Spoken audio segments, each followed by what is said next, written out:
आपण जो स्थगन टाकलेला आहे तो नियम 93 अन्वये दिलेला आहे आणि नियम 93 अन्वये जो दिलेला आहे त्या संदर्भामध्ये त्याची गांभीर्यता पाहता आणि त्या संदर्भामध्ये मी आपल्याला बोलण्यासाठी वेळ देत आहे, परंतु तथापि तो मी नाकारलेला आहे.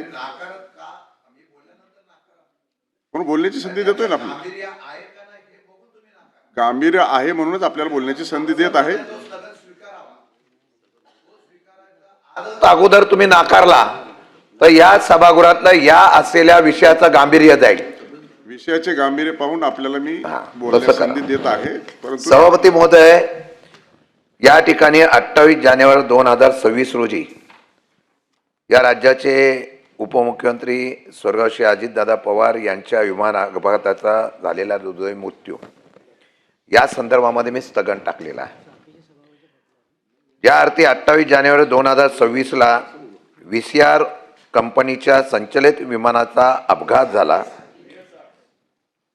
VSR कंपनीच्या असलेल्या विमानाचा अपघात झाला. त्यामध्ये महाराष्ट्राचे नेतृत्व अजितदादा पवार यांचा दुर्दैवाने मृत्यू झाला.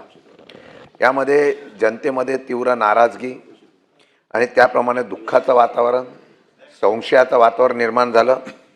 ज्या अर्थी या विमान अपघातानंतर DGCAच्या विशेष सुरक्षा तपासणीत मान्यताप्राप्त सुरक्षा प्रतिक्रियेतील पद्धतशीर उल्लंघन व विमान देखभालीतील गंभीर त्रुटी सिद्ध झालेल्या असणे आणि ज्या अर्थी ही केवळ वेगळी चूक नसून मानवी जीवितास गंभीर धोका असल्याचे माहीत असूनही जाणून बुजून निर्णय घेण्यात आलेला असणे, ज्या अर्थी DGCAच्या अधिकृत कागदपत्राच्या आधारे संबंधित अधिकारी आणि कंपनीवर सदोष मनुष्यवधाचा गुन्हा दाखल करण्याच्या बाबतीमध्ये खून, निष्काळजीपणामुळे मृत्यू, गुन्हेगारी कट या आरोपाखाली FIR नोंदणी करावी अशी मागणी, FIR घेण्यात झालेला नकार, या विमानाचा अपघात झालाय त्यात घातपात असे अशा प्रकारचा संभ्रमावस्था जनतेमध्ये असणे या संदर्भात मी स्थगन टाकलेला आहे.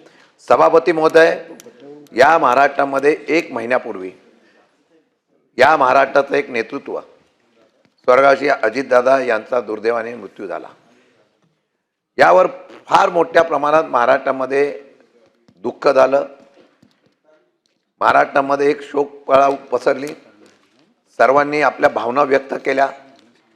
माझं म्हणणं आहे, याच का मी राजकीय मुद्दा म्हणून मी या ठिकाणी हा मुद्दा मांडलेला नाही. ज्या काही परिस्थिती निर्माण होते त्या परिस्थितीच्या आधारावर अनेक प्रश्न उभे राहिलेले आहेत.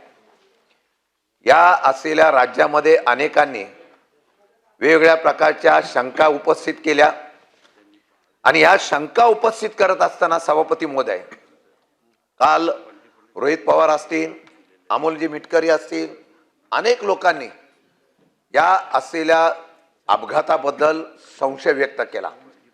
दिल्लीमध्ये सुद्धा रोहित पवारांनी या संदर्भातलं प्रेझेंटेशन केलं. सभापती महोदय, माझे काही प्रश्न इथं आहेत. या प्रश्नाच्या संदर्भामध्ये या ठिकाणी CID चौकशी करण्याच्या बाबतीमधली भूमिका जाहीर केली गेली. नंतर सर्व शिष्टमंडळ भेटलं. हसन मुश्रीफ साहेब सुद्धा भेटले, सुनेत्रा वहिनी भेटल्या. सगळ्यांनी CBI चौकशीची पण मागणी केली आणि CBI चौकशीची मागणी केल्यानंतर सद्य परिस्थिती काय याच्या संदर्भामध्ये प्रश्न निर्माण होत असताना या शंकेला एक कारण उभं राहू शकतं अशा प्रकारचा निर्णय DGCAच्या अधिकृत या असलेल्या यंत्रणेने केलेला आहे. त्यांनी या असलेल्या VSR कंपनीच्या 4 विमानांना बंदी घातली. आणि आजच मी बघितलं हेमंतराव की आपले उपमुख्यमंत्री एकनाथजी शिंदे साहेबांनी आणि त्यांनी ठरवलेलं आहे की याच्या पुढे VSRच्या कुठल्याही कंपनीचं हेलिकॉप्टर आणि विमान वापरायचं नाही. हे परत शंकेला पुष्टी जोडणार आहे. त्यांनी सुद्धा ही शंका व्यक्त केलेली आहे. याचा अर्थ DGCAने जो आतापर्यंत आरोप प्रत्यारोप होत होते, पण ज्यावेळा एखाद्या कंपनीवर कारवाई करण्याचा निर्णय घेतला जातो त्यावेळा या शंकेला पुष्टी येते आणि हे महाराष्ट्राच्या जनतेला, हे या असलेल्या राज्याला, या विधिमंडळाला कळावं ही माझी प्रामाणिकपणाची इच्छा आहे. कारण हा मृत्यू नैसर्गिक किंवा अपघाताने झाला मी समजेल, पण अनेक शंका एखाद्या कंपनीवर कारवाई करण्याच्या बाबतीमधली भूमिका झाल्यानंतर उभे राहिलेल्या असतील, त्याच्यामध्ये हे येणं गरजेचं असल्यामुळे काही शंका या ठिकाणी उपस्थित मी केलेल्या आहेत. त्यामध्ये जर आपण बघितलं तर काल FIR नोंद करायला गेलेला, आज जर नियम बघितला FIR नोंद करण्याच्या संदर्भामध्ये भारतीय नागरिक सुरक्षा संहिता 2023च्या कलम 173(1) नुसार गुन्ह्याची माहिती मिळाल्यानंतर पोलीस अधिकाऱ्याने तपास सुधार करणे याप्रमाणे FIR नोंदणी करणे बंधनकारक आहे.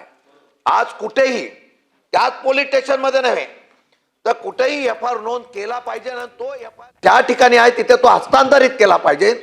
असं असताना काल त्या ठिकाणी रोहित पवार असतील, अमोल मेटकरी असतील, अनेक सदस्य या FIR नोंद करण्यासाठी गेले असताना तिथं FIR नोंद करून घेतला नाही. हे खरं म्हणतात अशा प्रकारचं एक कारवाई पोलीस डिपार्टमेंट कडून झालेली आहे. जर एखाद्या राज्याचा प्रमुखाचा FIR नोंदला घेतला जात नाही, शंका व्यक्त केलेली असेल, त्याचा FIR नोंद केला जात नसेल, तर हे सर्वात मोठं दुर्दैव आहे. आणि आता मी निषेध करतो. आणि हे करत असताना आज बारामतीमध्ये सुद्धा FIR नोंद करण्यासाठी रोहित पवार असेल आणि बाकीचे योगेंद्र पवार वगैरे बारामतीची सर्व जनता जी अजित पवारांवर आणि पवार साहेबांवर प्रेम करते ते तिथे जाऊन बसलेले आहेत. अजूनपर्यंत FIR नोंद झाला काय मला माहित नाही, पण नियम असताना सुद्धा FIR का नोंद केला नाही, परत शंका निर्माण होते. आणि त्याच्याच बरोबर सर्वोच्च न्यायालयाने ललिता कुमारीच्या विरुद्ध उत्तर प्रदेश शासन 2014च्या 2 SCC 1 या प्रकरणात स्पष्ट केले आहे, सज्ञ गुन्ह्याची माहिती मिळाल्यावर FIR नोंद करणे अनिवार्य आहे. अशा पोलिसांनी का FIR नोंद केला नाही याचा खुलासा सुद्धा होणं गरजेचं आहे. आणि या संदर्भामध्ये माझी विनंती आहे की विमान कंपनीची निष्काळजीपणा झालाय का, तर झालाय. त्यामध्ये अनेक लोक आहे, वैमानिक बदलला, तो वैमानिक का बदलला, तो वैमानिक होता त्यांनी इन्शुरन्स काढला होता का, अनेक प्रश्न उभे राहिलेले आहेत. CCTV फुटेज मिळावे अशा प्रकारची मागणी केली गेलेली आहे.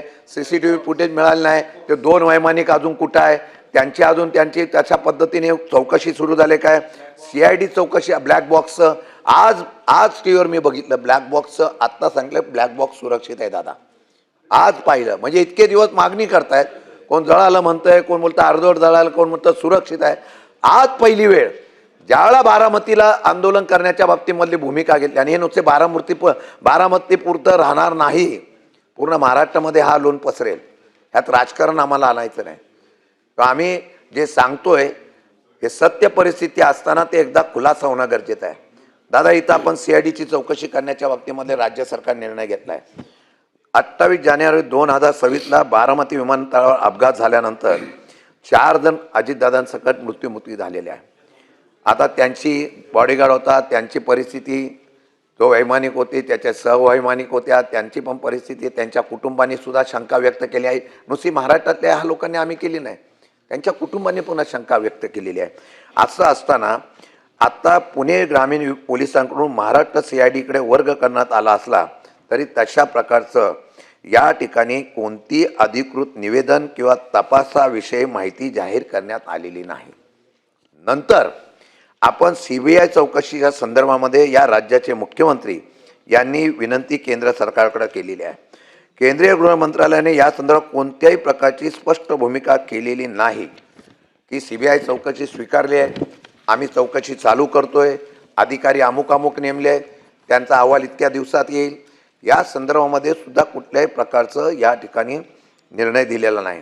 भारतीय नागरिक सुरक्षा संहिता 2023 अंतर्गत 0 FIR ची संकल्पना मान्य करण्यात आलेली आहे आणि अशा प्रकारची गुन्ह्याची माहिती पोलीस स्टेशनला देण्यात येते.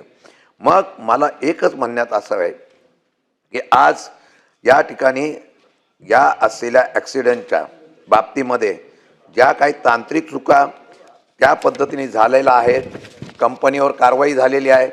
नुसती कंपनीची विमानं रद्द करून चालणार नाही.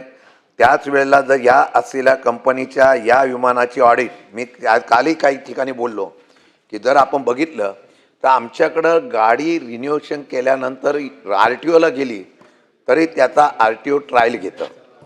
एवढंच नव्हे तर ज्या वेळेला एअर इंडियाच्या विमानाचा अपघात झाला तेव्हा एअर इंडियाचे अनेक विमानं रद्द करण्याचा निर्णयसुद्धा या ठिकाणी घेण्यात आला.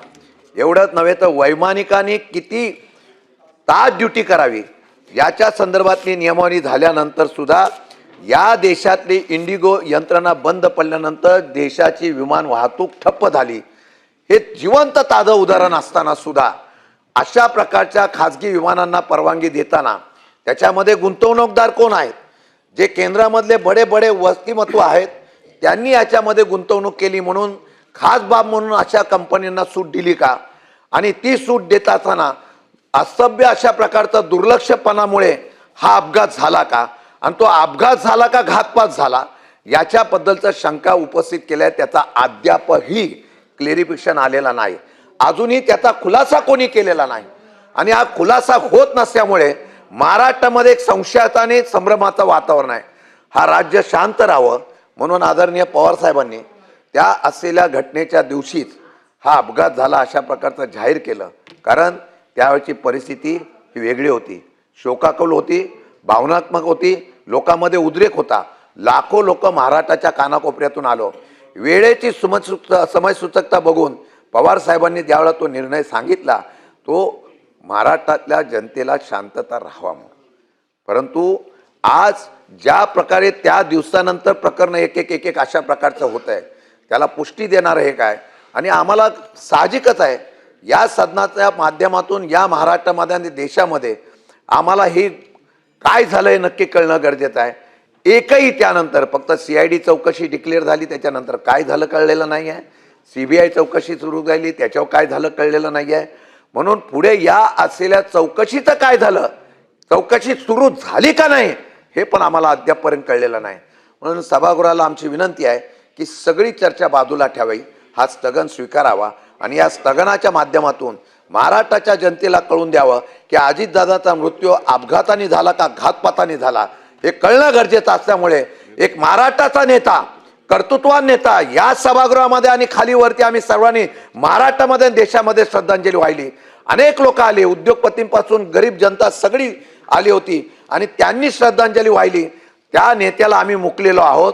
जर आम्ही खरोखर मनापासून श्रद्धांजली वाहिली असेल तर त्या नेत्याचे असलेलं जाणं हे क्लेशदायक असल्यामुळे याची चर्चा घेणं गरजेचं असल्यामुळे माझी विनंती आहे की सभागृहातलं सगळं कामकाज बाजूला ठेवून ही चर्चा स्वीकारावी आणि सरकारच्या वतीने याचा खुलासा होणं गरजेचं असल्यामुळे माझी सभापतींना विनंती आहे की हे गांभीर्य आहे आणि गांभीर्याचा विषय असल्यामुळे तो तुम्ही नाकारू नये. तुम्ही तो नाकारला तर वेगळ्या प्रकारचा मेसेज बाहेर जाईल. माझी विनंती आहे की ही चर्चा आपण स्वीकारे. वेळ कधी ठरवा आणि वेळ ठरवून आम्हाला सांगा की ही चर्चा आम्ही स्वीकारतो आणि त्याप्रमाणे ही चर्चा स्वीकारे अशी आम्हाला तुम्हाला विनंती आहे.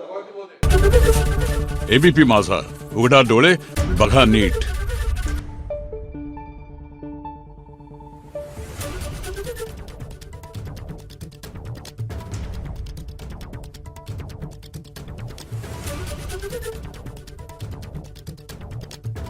Thank you.